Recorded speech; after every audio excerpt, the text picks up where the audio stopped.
Okay, this is exercise 11b, cosine rule. Let's crack on. We've just seen the sine rule. Again, this is a formula I reckon you can remember from GCSE. A squared equals b squared plus c squared minus 2bc cos a. I tend to think of this as a triangle. I don't really care too much about it. I care about it in terms of I have the angle. That's what I consider to be the crocodile's mouth. That's why it's, and then I need the two sides either side. So the A actually is here, and this is B, and this is C. It doesn't really matter what the letters are, but the critical thing in terms of the formula is the A is opposite the one that you're trying to find, or if it's the other way around, you're trying to find the angle. You make sure these two kind of line up. The A's are the critical bits on that formula. There's two versions of the formula. This one I'd use if I was finding a length, and if I was finding an angle, I'd use this one. But neither formula are now in the formula book, so you're going to have to remember them. Okay, so let's go over this one. This one says find the side and the angle, so we'll have to do a bit on this. You'll notice immediately, this is what I mean by snappy crocodiles. I've got the jaw of his mouth, and I've got the angle in between, and I've got the numbers either side. That's what I'm looking for. So to find C, it's quite straightforward. Now, I like the fact that it's got the wrong titles. I don't care about that. I'm going to write C squared equals, I'm not even going to bother writing the formula. I'm just going to go either side of the angle C is 15 squared plus 19 squared minus 2bc. Now what's b? It's 2 times by the 15 times by the 19 times by the cos of the angle in between. And just get into a habit of just whacking that straight in your calculator. So I'm literally going 15 squared plus 19 squared. I don't press equals at any time. Minus 2 times 15 times 19 times cos of 30. And it's all in. Now I press equals and I get 92. So c squared equals 92 in a bit. And obviously therefore c is the square root of that. The square root of that is 9.61. Assume it's to 3 sig figs, doesn't tell me otherwise, doesn't give me units, doesn't care, does it? What else does it want? It wants the side C is 9.61, so I've got that now, and it also wants angle B. Now angle B is down there, so I could use the cosine rule again, but it might be easy just to go, so let's just use the cosine rule. We're practicing the cosine rule. We could use the sine rule or all that. So I'll go b squared this time. Now I want the angle B. Alright, and so I'll do cos of B. Now again, you do a similar trick. You do 19 squared plus the c squared. Well, I know what c squared is. It's 92.4, so I might as well just write that rather than 9.61 squared minus the a squared. In this case, it's not really the a, it's the one opposite the angle I want. All divided by, let's divide on this, 2 times the two things around the angle I want, times by 9.61. So again, notice I didn't care what the formula said. I just went the shape of it. I want this one. So these are the two numbers I put in first, minus that one squared, and these ones again on the bottom. So 19 squared plus the 92.4 minus the 15 squared. And I'm dividing that. Make sure you do it properly. Put in the fraction button or whatever it is you're doing. 9.61 probably should be a bit more accurate. That's what I've had to type in because I didn't write it down. But I've got 0.625. And obviously this is the inverse cos of this. So if I now find the inverse cos of that answer, I get 51.53. It takes a little bit of time, doesn't it? Just type it all in. Other than that, it's fine. So 9.61 and 51.3. Good. Let's try this one. So what's it after? It wants the angle, the side P. So the last one was quite complicated. This one's relatively straightforward. Again, you can see I've got the two sides either side of an angle. So to find the P, I'm going to write P squared equals 6 squared plus 7 squared minus 2 times 6 times 7 times cos 120. And if I type all that in, I will get an answer which eventually should give me p equals 11.3. Presumably it was 122-ish, 123-ish before the square root took place. So that's quite easy, I think. Find the angle x, not the x. Let's just find this. On the angle ones, you just got to get your head around which one's which. Well, that is opposite the 4.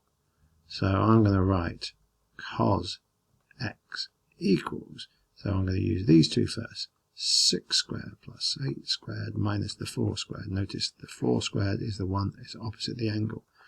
All over 2 times the 6 times the 8.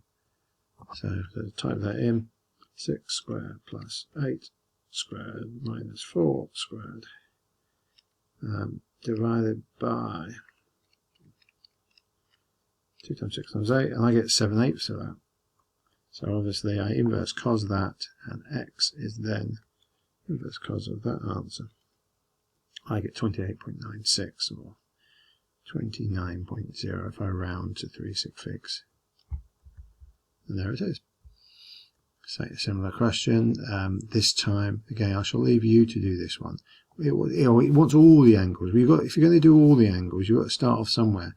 So I'm going to just do that one initially. I'll do one of them and then let's see how long I get. So cos c equals, the one that's opposite is this one over here. So I'm going to say 6 squared plus 9 squared minus the 5 squared all over 2 times the 6 times the 9. So let's go for this. So typing it in, and I get c equals the inverse cos then of 23 over 27, and if I do that I get 31.6. Now I haven't got this one, I then have to repeat it all again. So I now need to find say the a, do that one. If I was doing that one, I'd do cos of a equals, and now these two are the ones, and this one, this one over here is opposite.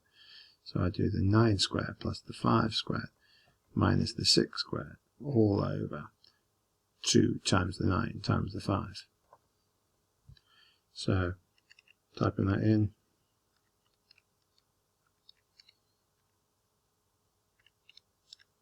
according to me it's 7/9. I tried to cheat a bit and did it quickly, so I hope I've got that right. And the inverse cos of that is 38. Well, it's 38.9.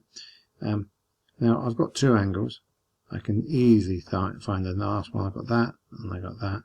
So I'm going to do 38.9 plus 31.6 equals, I get 70.5, and 180 minus that, I get 109.5. So slight error potential of rounding. I'm going to write 109.5. That, I suppose, to the nearest degree could have been 110, 109 when you round it down. Okay, so there you go. So first of all, there's some questions. Do those, but don't rest too long because there's more coming. So you get harder questions, and these usually involve bearings. So the hard thing about bearings is drawing the picture. So if I have a go, a ferry and a cargo ship both approaching the same port. The ferry is 3.2 kilometers from the port. So let's see if I'm going to draw this picture. Bear with me. So I've just read it. I think I've got the right places for these, and I'll just go through my logic. It said the bearing of the ferry is 76 degrees from the port. So I was thinking to myself, there's my north line, and that's about, you always measure in a clockwise direction from the north line, you see. So that's about 76 degrees. And then it also said the bearing from the port of the cargo ship is 323. So I've put that over there. Ooh, that is my worst picture ever. But 323, I reckon there was about there. Now, if I take 323 away from all the way around, 360, what's that make that? That makes that 37 degrees. It says find the distance between the two vessels. Now, this is this picture. So really, I've got this picture. I've got a triangle.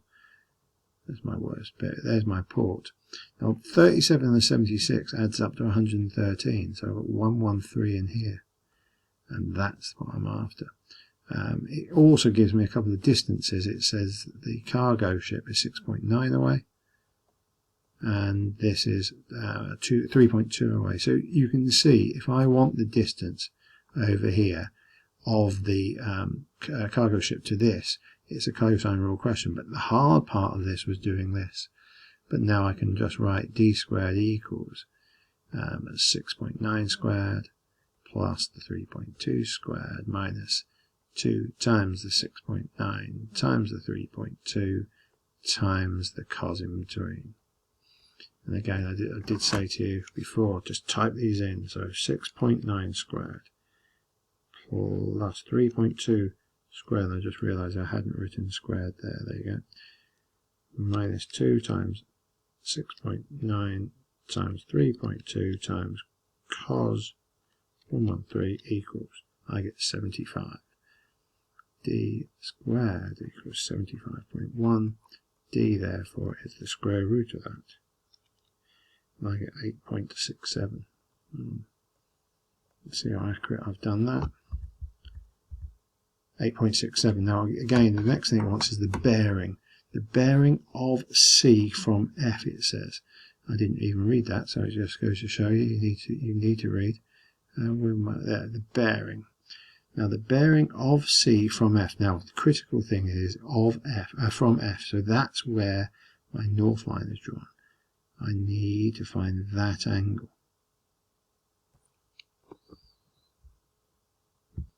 So the way to do this is to realise that this bit here, all the way around to the bottom, is 180.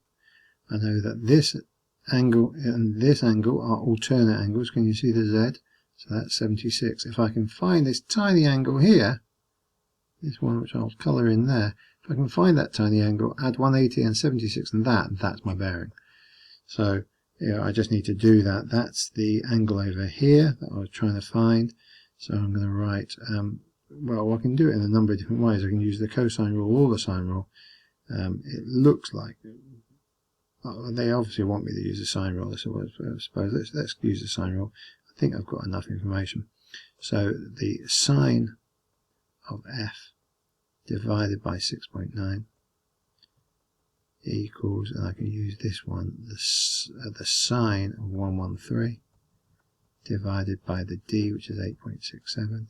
If I rearrange that, I'll do it now. I'll talk you through what I'm typing in. 6.9 times sine 113 is equal, divide by that 8.67, allowing for a bit of dodge around it, and then inverse sine, of course. Hopefully it's not an ambiguous case. If it is, I'm in trouble. F I get to be 47.1 degrees. So if I now add that and the 47.1, let's see what I get, plus 180 plus 76 is 303, which of course is what it says down here. There are other questions. I'll talk you through this one a bit, but just bear in mind that what I want you to do then is exercise 11b, the rest of the book. If I just try and look at this question briefly, I don't think I'll get time to do it, but let's have a go. So we've got 18. I obviously want the height over here. So I've got 20 meters. I've by definition got this angle as well because that's 31. So in my mind, I'm thinking to myself, I can find this distance here via the side. Am I going to use a sine rule? What am I using? Oh yeah, I see. So yeah, I know this angle here. That's 149, I reckon. And the 18 and the 149 makes, what's that? 18 plus 149. Just don't want to make any daft mistakes. 167. And that sounds to me that it leaves 13 degrees up here. Now, I therefore can use the sine rule on the opposites, and this will get me this distance here. And actually then I get a right angled triangle. And I could use SOHCAHTOA. It all comes back here, doesn't it? All those rules from before. I can use the D. I can find this H height. I will have the opposite. So I could tick the O's. I will have the D, which is the hypotenuse. And I could therefore use the sine. So I could quite easily find that using this. Sine 31 is the opposite over the D. Now, of course, the D I will know because I've done the sine rule. So hopefully you can do that. That seems to me quite nice. Remember, you're going to finish the entire questions and have a look out for some homework as well. All the best.